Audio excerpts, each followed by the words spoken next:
Hello there you guys, welcome to another one of my live videos, and I'm just going to be doing a build up towards the Stoke City versus Manchester United game, which kicks off in half an hour. Just going to be running through a couple of things what's happened today in the football, and we are just going to confirm the team news right now, which has just recently been confirmed as the team news. So we are going to start with Stoke City's team news. They've gone with a 3-4-2-1.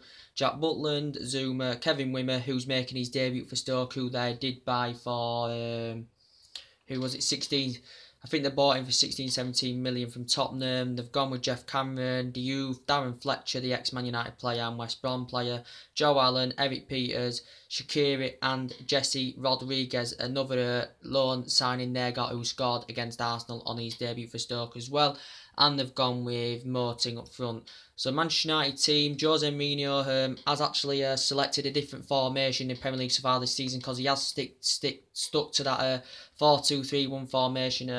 Fantastic, and it's worked fantastically well. But in today's game, he has actually gone with a 4-3-3. So he's gone with David De Gea in goal. He's gone with Antonio Valencia. He's gone with Bailey and Jones centre-back partnership, who have looked fantastic as a centre-back partnership so far. So Lindelof still isn't featuring in the Premier League yet. Matteo Darmian, we've been seeing Daley Blind play at that left back position. He's performed fantastically well at the left back position as a Daley Blind, but he's put Matteo Darmian there today, and he's gone now. It's fantastic now. He's got Matic in the middle of the mid. He's got Pogba on the left, and he's got Herrera. So he's added Herrera in the midfield with Matic and Pogba. So it's the first time this season we've seen Herrera participate in the Premier League. And he's gone with Marcus Rashford and Lukaku as a partnership, which is very fantastic, because I do think they did look good together in one of the pre-season games. They looked fantastic together as a partnership. And he's gone with Mkhitaryan on the right, who can also play in the middle. So he's gone with De Gea, Valencia, Bailey Jones, Darmian at left back. He's got Pogba there in the mid that can cause problems. He's got Matic, who looks comfortable in the mid. You've got Herrera there. You've got Mkhitaryan, that's very good. You've got Romelu Lukaku, who's performed fantastically well this season. You've got Rashford right next to him as well on the left, and Romelu Lukaku and Rashford look a fantastic partnership there, as we've all seen in the last 3 games that Martial and Rashford have been participating on the left hand side, and it's been a 4-2-3-1 formation, but Jose Mourinho has decided to go 4-3-3. So now on the bench we've got Romero, we've got Blind, we've got Mata, Martial, Smalling, Lingard, Carrick, and that's it who we've got on the current bench. But Daley Blind's been performing fantastically well at that left back position, and Kevin Wimmer, he's making his debut for Stoke. So that's confirmed the team news for the Stoke Manchester United game. As we all know that Stoke are unbeaten in their last 4 home games against us. As we're all aware, they're unbeaten in their last 4 home games against us. Also, Mark Hughes is currently unbeaten. Mark Hughes is unbeaten in the last 3 league meetings with Jose Mourinho. But it's going to be an interesting test. It's at the Bet365 Stadium, and 4 of our substitutes have scored 4 of our goals this season so far. So far we've had a fantastic result against West Ham, a fantastic result against Swansea. Last time out, Scott beat Leicester 2-0, so we've got Romelu Lukaku who's on form, who scored 3 goals. We've got Pogba that's scored a few. We've got Mkhitaryan that's provided 5 assists. We've got Rashford, who come off the bench last time out and scored, as Martial had done in the Swansea West Ham game. He'd come off and Martial's going to develop into his game. We've got Matic that's performing fantastically well, and it's good now to see Herrera in the mix with Matic and Pogba. Pogba's forming well. Jones and Bailey looking fantastic together as a centre-back partnership. As I said, Valencia's playing fantastically well as well. So far we've had 10 goals, 9 points, and no goals conceded. I did my prediction the other day about what I think would happen in this game. But Stoke haven't had a bad start. In last Stoke 3 games, they lost to Everton, they beat Arsenal 1-0, and they currently drew with West Brom 1-1, so they haven't had a bad start of Stoke. And we know Stoke have got a few players in. They let a few players go, as he explained. They've got Jesse Rodriguez in, as I said. You've got Kevin Wimmer in. They let quite a few players go as well. They also got Bruno Martins in as well from Porto, Kevin Wimmer. They let quite a few go. They let Philip Wilshere go. They let Josela go as well, did Stoke City. But yes, they have got quite a few players in Stoke. We know I've got Darren Fletcher in there. So yeah, yes, they have got quite a few players in of Stoke. So it is going to be an interesting encounter. It is at the Bet365 Stadium, and it is a 5:30 kickoff. So far so good for us. We must be amongst one of the favourites to win the Premier League where we've performed so far. But we're going to get into the other results of today's games, which I do know, but I didn't watch. But we're just going to go through them right quickly. Just going to go through them right quick. There, guys. So today we've had a surprising scoreline. City beating Liverpool 5-0. Chelsea beating Leicester 2-1. Watford beating Southampton 2-0. Brighton, that was a surprise. Brighton beating West Brom 3-1. That's their first win this season. The first 3 goals they've scored, and they beat West Brom 3-1 comfortably. Arsenal won against Bournemouth 3-0. Tottenham beat Everton 3-0. And problem is with Tottenham, you know, they're a very, very good side. As I said, you know, they've been very consistent for the last couple of years, Tottenham. But they seem to be this season, you know, they seem to be struggling at Wembley. But away from home, it doesn't seem a problem for Tottenham Hotspur. And that's what shell shocks me, really. But yeah, that's you got today's results so far. City 5, Liverpool 0, Leicester 1, Chelsea 2, Southampton 0, Watford 2, Brighton 3, West Brom 1, Arsenal 3, Bournemouth 0, Everton 0, Tottenham 3. But in the City game, we'll go in a bit of detail because I predicted 2-2 on that game because I did say City had a good attack. I did say Liverpool had a good attack, but I did say Liverpool's defence, you know, with missing out of Van Dijk, who they'll go for in January, and they still need, you know, there's key areas in Liverpool's team they need to strengthen up. I said Liverpool have got a good attack, City have got a good attack, as I said, and you know, you've got Gabriel Jesus scored twice here. I didn't watch it. Aguero, Gabriel Jesus twice, and Sané twice, and but apparently the most talking part of the game wasn't Mane's sending off, and I think, believe it or not, I think actually some things have said basically it actually wasn't a sending off about the Mane situation. We're just going to look a bit more into detail about what actually happened.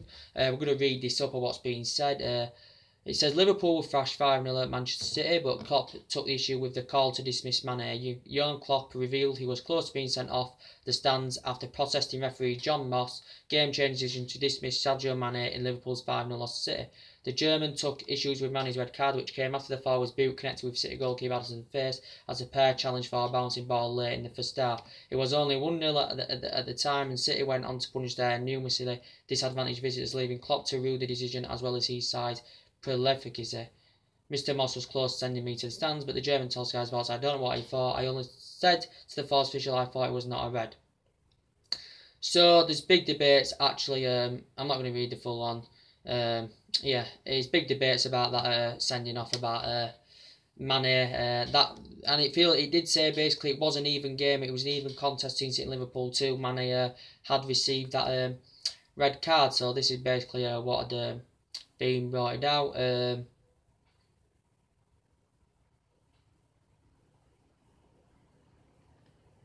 have a look.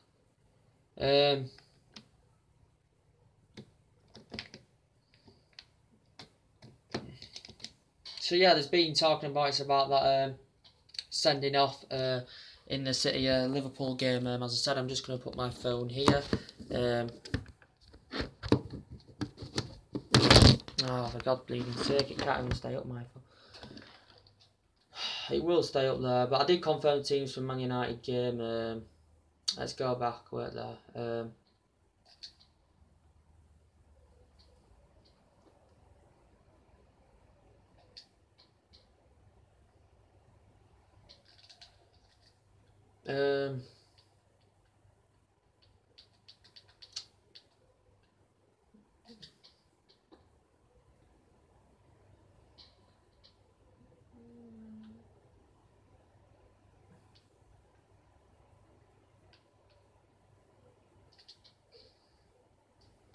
Bloody head's hurting, guys.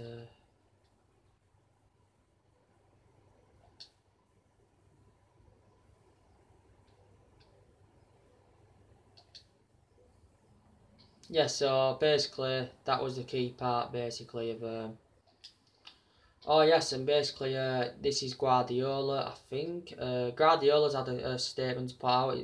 Pep Guardiola was not sure about that Mane actually deserved the red card, and this is what he's quoted out in Liverpool's thumping at the Etihad. Pep Guardiola was not convinced Sadio Mane deserved to be sent off in an instant that shaped Manchester City's final beating off Liverpool on Saturday. Mane was dismissed by referee Jonathan Moss after 37 minutes at the Etihad Stadium, following a high boot into the face of City goalkeeper Edison after Sergio Aguero had put the host ahead. The Liverpool forwards challenge did not appear intentionally, though Edison had to be taken off on a stretcher and treated at City's medical facility. Guardiola confirmed Edison did not suffer a serious injury and acknowledged he was unsure if Mane's challenge was worth it of a straight red card. So Guardiola even said he's basically not sure that what he's explaining is the injury to the keeper. It wasn't a serious injury, he still had to be stretched off, but they're not sure if Mane deserved actually to be sent off for that. This is what he basically said. And he basically said the game was over until the sending off. Edison is brave. The doctor says there's nothing broken. He also says was in the first half from Mohamed Salah. Guardiola told Sky Sports. Mane didn't see him. He was looking at the ball, but the impact was huge. I don't know if it was a red card. I was pretty sure the red card for Kyle Walker and it was not either though.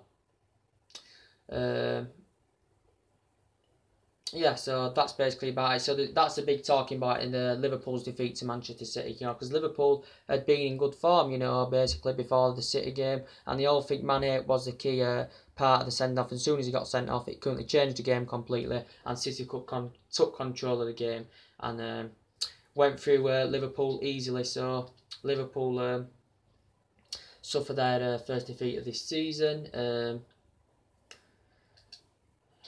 Tottenham also, yes, beat Everton 3-0. Kane has actually, it says here, Kane's reached 100 goals in 12 games, fewer than Army for Arsenal.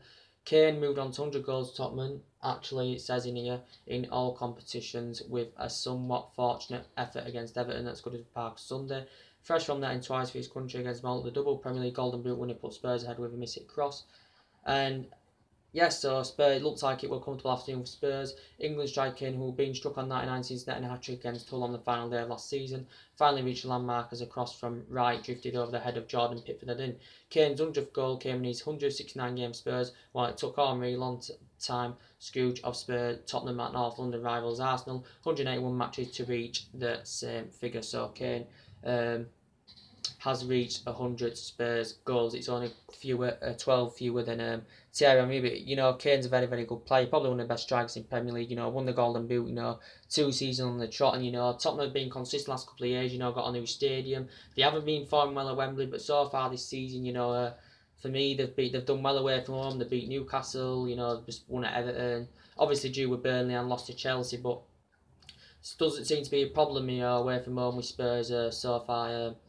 This season.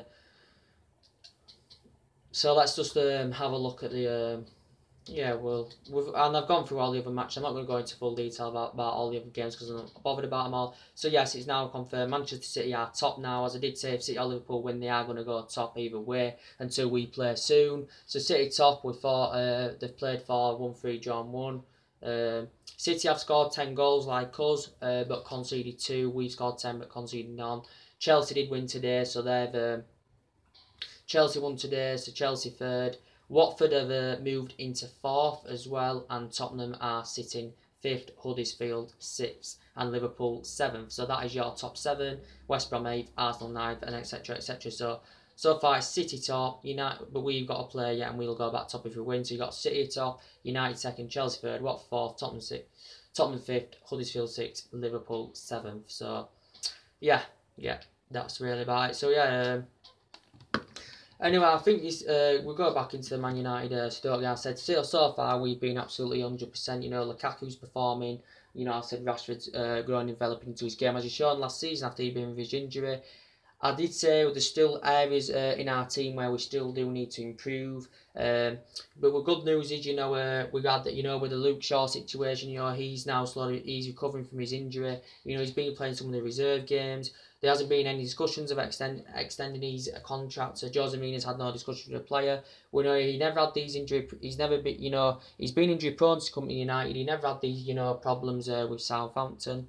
But he did receive a lot of criticism off Jose Mina last season. In January, he's going to become. There's going to be 18 months left on his contract. He's receiving £80,000 a week. But for me, he's 22. Still give him a bit more time. He's only 22 years old. So I think Mourinho's given him a task to make an impact until Christmas, or he may offload Luke Shaw in January. And I said he can play well at left back.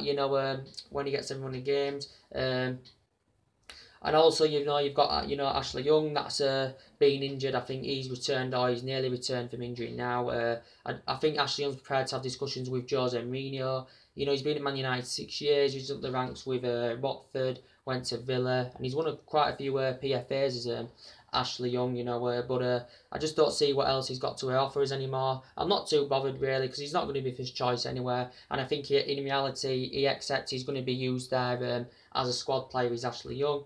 He's got the option to extend his contract by another 12 months. Ashley Young is keen on doing this, so Jose Mourinho said the door's open for him if he wants to leave, but there will be more talks going on about that, and I think he receives about £120,000 a week.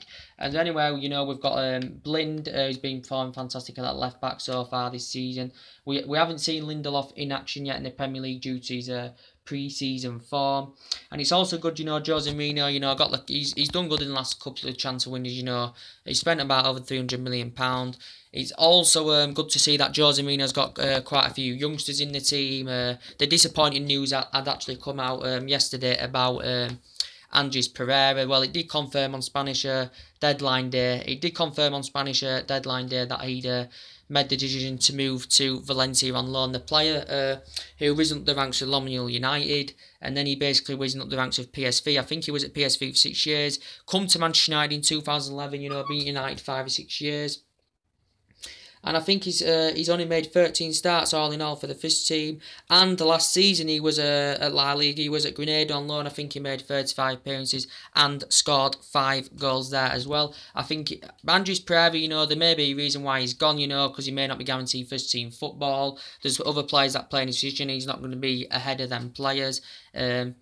So yeah, but he's still 21, and he's been at Old Trafford basically the play since he was 16. But I think he did participate in all the pre-season games with Pereira. His performances were fantastic, but he's yet in the first 3 games so far this season yet to participate as Andres Pereira. We do have he's gone on loan. We do have an option to buy him in January. Funnily enough, he did sign a 2-year deal just before actually he made his move to Valencia on loan, but. Mourinho's had a say on the story. He basically said, what did he say now? He said, it's his personal decision. He said basically it's his personal decision. He says he doesn't agree with the decision. He said in all honesty he thinks it's not the best of decisions, but he said he was disappointed he didn't fight for his place, Andres Pereira. This is what Mourinho had quoted out. And he also said he's a young player that wants to play every single weekend. So that's very, very good honesty from Mourinho. Very, very good business from Mourinho doing something like that. He basically said he should have fighted for his position. He basically said the door was opening for him to leave if he wanted to. It was his own personal decision, but he said he's disappointed. He doesn't agree with the decision. He said it's not the best decision for him. This is what Mourinho had actually explained in his conference about Andres Pereira going on loan. But he's a youngster, I felt as though we should have kept him. I felt as though only maybe a couple of months, and I did say due to his pre-season that he did deserve a chance in the first team, but it may be hard for him. So what Andres Pereira is basically saying is he hasn't been loyal really, because he's basically saying he wants football week in, week out that he's not going to get guaranteed with Manchester United. So yeah, there's still rumours, with the transfer going on, what time is it?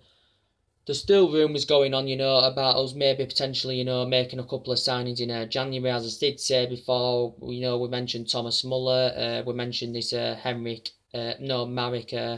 Hensick or something from, I can't even pronounce his name, from Napoli, and Thomas Muller from Bayern Munich.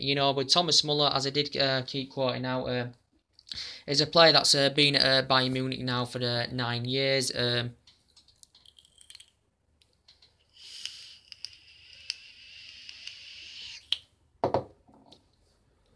He's a player that's been at Bayern Munich for 9 years now as Thomas Muller. He's very tenacious. He can play in a majority of attacking roles. He can play in the mid, he can play as a winger, he can play as a centre-forward. So his versatility is very, very good. And what a fantastic pedigree. And, he's highly experienced as well. I think he's how old is he now? Is he 27, 30? I can't really remember. But Thomas Muller, you know, has won honours, you know, 17 trophies with Bayern Munich, and there were talks that basically he may leave the club, and teams have been interested, such as Chelsea, Man United, Liverpool made inquiries, Arsenal joined the race, because now since Carlo Ancelotti's took over Bayern Munich, he isn't getting that first team football is the player, and all in all he scored 161 goals. He's nearly made 4 century appearances in total as Thomas Muller. I think he's got a 4-year deal though with the club until 2021 as the player.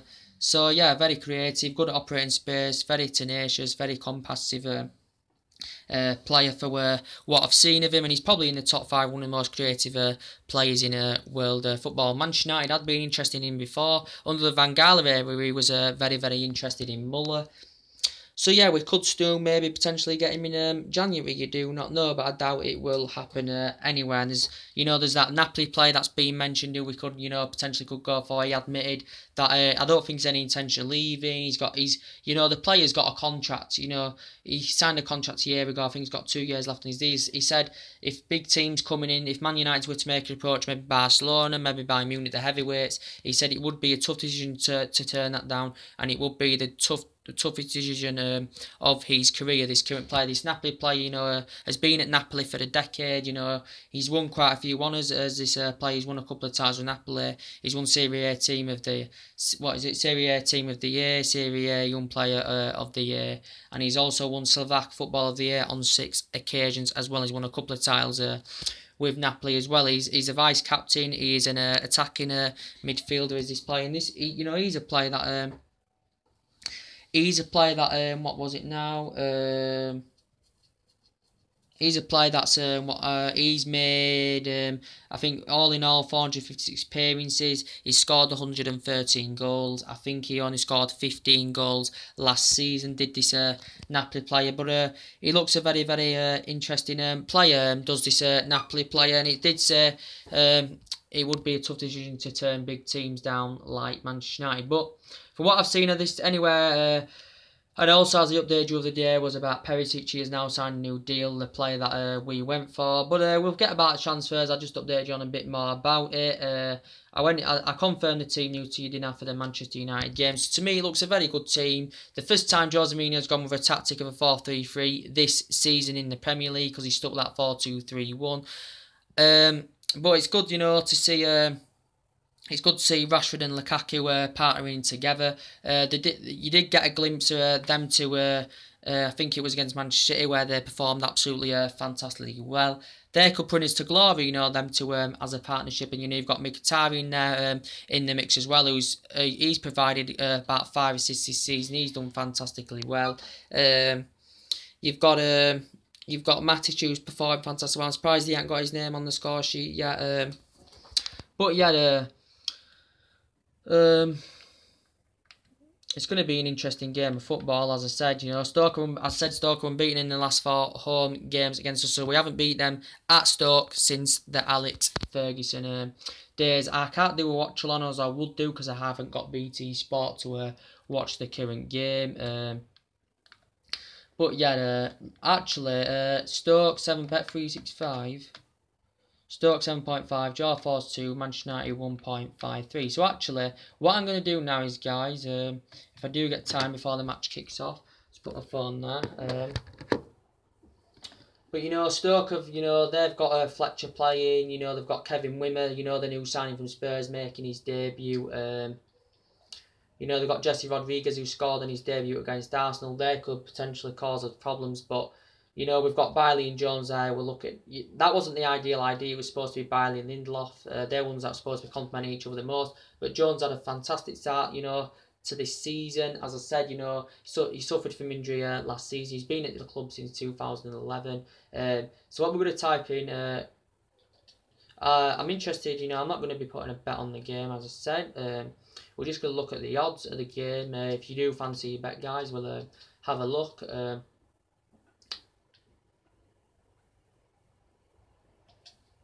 If I can get onto it, we'll have a look quickly, and then we will nash off, and I'll be doing the review of the game later on. So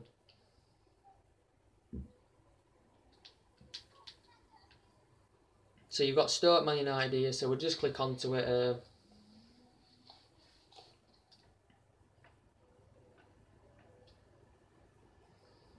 So I'm just going to show you right now, if I can, or I might not be able to. We'll show you the bookies website here. Let's get you off me a minute. There you go, wait there. So there you go. If you did fancy bet on the game, you get Stoke 1-0 18 to 1, 2-0 40 to 1, 2-1 20 to 1, 3-0 80 to 1, 3-1 66 to 1, 3-2 66 to 1, 4-0 200 to 1, etc. etc. Then you've got Man United there. This is just a correct score from William Mill. Man United 1-0 11 to 2, 2-0 7 to 1, 2-1 15 to 2, 3-0 11 to 1, 3-1 14 to 1, 3-2 28 to 1. 3-2s are always a good price in the bookies. 4-0.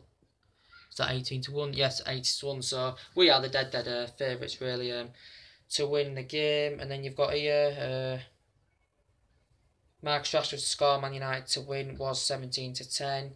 Man United to win both halves 12 to 5. I'm not bothering with the bet on it. Match result on both teams score. Stoke 9 to 1. Draw 4 to 1. Man United 5 to 2.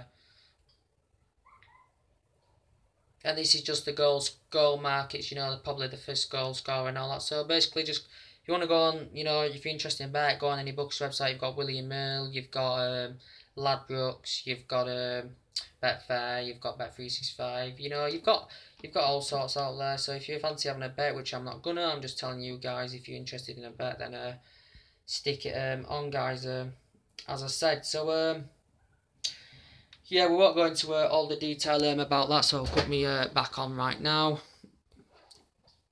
What time is it? Yes, it's 7 minutes till kickoff. So anyway, guys, I did confirm the team news for you guys anyway, as I did. So let me just go back onto it, and then we are going to be getting off. Oh,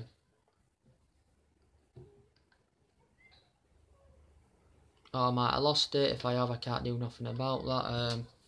Let's go out of the thing.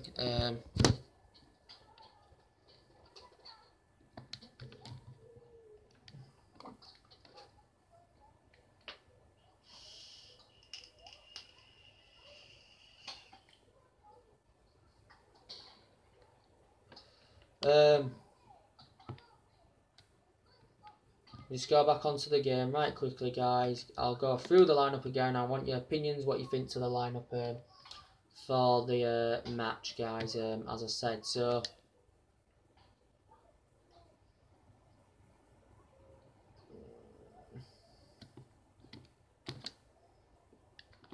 I'm going to just go down, go through the lineup again, and this is doing me head in. So as I did say, download the FotMob app. That's a football app. You've got the One Football app. There's loads of football apps out there if you want to find out about stats, the latest news, what's going on. It's all on them apps anyway, guys. So you know, you can read them out, you can have a look at what's going on with the latest news.